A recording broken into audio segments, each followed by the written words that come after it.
आपल्या सर्वांचं पुनश्च एकदा माझ्या यूट्यूब चॅनल हार्दिक स्वागत। राज्य सरकारी कर्मचारी, पेन्शनधारक, कुटुंब निवृत्तीवेतनधारके यांच्यासाठी सध्याच्या घडीची सर्वात मोठी महत्त्वाची बातमी समोर आलेली आहे।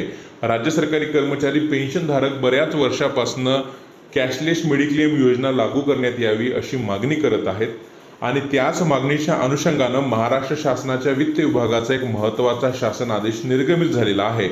काय तो संपूर्ण शासन आदेश आहे, कशा पद्धतीने या शासन आदेशाचा फायदा हा सरकारी कर्मचाऱ्यांना, पेन्शनधारकांना, कुटुंब निवृत्ती वेतनधारकांना होणार आहे, या संदर्भातला हा अत्यंत महत्त्वाचा व्हिडिओ आहे। काय संपूर्ण व्हिडिओ आहे, कशा संदर्भातला आहे, त्यासाठी विनंती एकच की व्हिडिओ हा शेवटपर्यंत पाहावा। तसंच याआधी जर आपण आमचं यूट्यूब चॅनल सबस्क्राईब केलं नसेल तर निश्चितच चॅनलला सबस्क्राईब करा, समोरील बेल आयकॉनला सुद्धा क्लिक करा, म्हणजे नवीन व्हिडिओचे नोटिफिकेशन आपणास नियमित मिळत राहतील। जसं की आपण स्क्रीनवर पाहतात, महाराष्ट्र शासनाच्या वित्त विभागाचा हा शासन आदेश आहे। कार्यरत व सेवानिवृत्त राज्य शासकीय अधिकारी कर्मचारी व कार्यरत सेवानिवृत्त अखिल भारतीय सेवेतील अधिकारी कर्मचारी यांच्याकरिता वैद्यकीय प्रतिपूर्तीची विमा छत्र योजनेची नूतनीकरण करण्याबाबत राज्य शासनानं राज्य सरकारी कर्मचारी, पेन्शनधारक, निवृत्ती वेतनधारक यांच्यासाठी वैद्यकीय प्रतिपूर्ती विमा छत्र योजना चालू केलेली आहे। म्हणजे याला आपण हेल्थ इन्शुरन्स असं आपण म्हणू शकतो आणि या हेल्थ इन्शुरन्सचं नूतनीकरण करण्याबाबतचा हा संपूर्ण शासन आदेश आहे। या शासन आदेशामध्ये कार्यरत किंवा सेवानिवृत्त झालेला कोणताही कर्मचारी किंवा सेवानिवृत्त पेन्शनधारक या योजनेमध्ये, विमा छत्र योजनेमध्ये भाग घेऊ शकतो।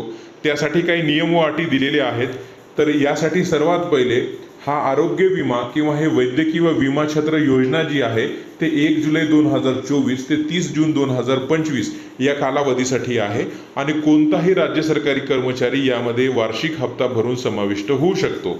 त्यानंतर याच शासन आदेशामध्ये स्पष्टच नमूद करण्यात आलेलं आहे की 15 जून 2024 पर्यंत 81% क्लेम सेटलमेंट झालेला आहे आणि 24 जुलै 2024 ही याची अंतिम तारीख आहे। या तारखेपर्यंत 100% क्लेम रेशो राहू शकतो असं यांचं म्हणणं आहे।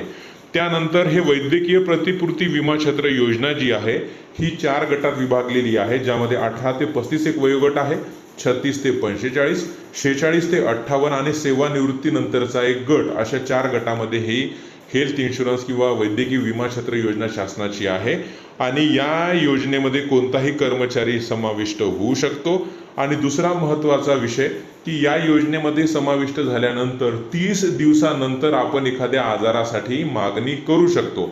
त्यानंतर आपल्याला जर एखादा वेगळा आजार असेल, त्याचं डायग्नोसिस आधीच झालं असेल, तर अशा कंडिशनमध्ये 18 महिन्याचा प्रतीक्षा कालावधी यामध्ये आहे। परंतु सोबतच 20% को पे सुद्धा करावं लागेल। समजा एखाद्या कर्मचाऱ्याला एखादा आजार आधीपासून आहे, 18 महिन्यानंतर समजा जर एखाद्या आजाराच्या ट्रीटमेंटसाठी 1 लाख रुपये लागत असतील तर अशा वेळेस 20,000 रुपये त्या कर्मचाऱ्याला किंवा सेवानिवृत्त कर्मचाऱ्याला भरावा लागणार आहे। उरलेले 80% या योजनेअंतर्गत मिळणार आहे।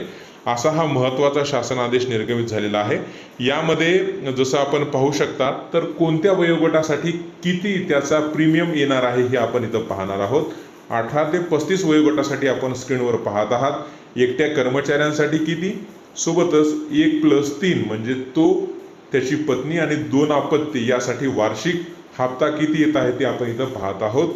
त्यानंतर स्क्रीनवर आपण पाहतात 36 ते 45 वयोगटातील कर्मचाऱ्यांसाठी एवढा हप्ता, तो जर एकटा असेल तर किती आणि कुटुंब असेल तर किती, हे आपण स्क्रीनवर पाहू शकत आहात।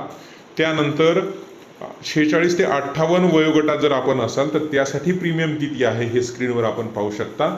याचा स्क्रीनशॉट आपण घेऊन तो GR वाचू शकता। त्यानंतर सेवानिवृत्त जर आपण असाल, सेवानिवृत्त पेन्शनधारक आपण असाल तर आपल्यासाठी सुद्धा या ठिकाणी किती प्रीमियम असणार आहे, ते किती रुपयासाठी असणार आहे ते इथं आपण पाहू शकत असाल। दरवर्षी या विमा योजनेचं आपल्याला नूतनीकरण करणं अपेक्षित असतं। आपण जर नूतनीकरणाची जी डेट आहे त्यापासून 1 महिन्याच्या आत जर नूतनीकरण केलं नाही तर पुनश्च एकदा नव्यानं आपण त्यामध्ये समाविष्ट झालो असा त्याचा संदर्भ लागतो आणि पुन्हा एकदा वेटिंग पिरियड आहे, त्या वेटिंग पिरियडचा सामना आपल्याला करावा लागतो। असा हा महत्त्वाचा शासन आदेश महाराष्ट्र शासनाच्या वित्त विभागाचा निर्गमित झालेला आहे, ज्याचा फायदा निश्चितच राज्य सरकारी कर्मचारी, पेन्शनधारक, कुटुंब निवृत्ती वेतनधारकांना होणार आहे। रोज नवीन असेच महत्त्वपूर्ण निर्णय बातम्यांसाठी चॅनलला सबस्क्राईब करा।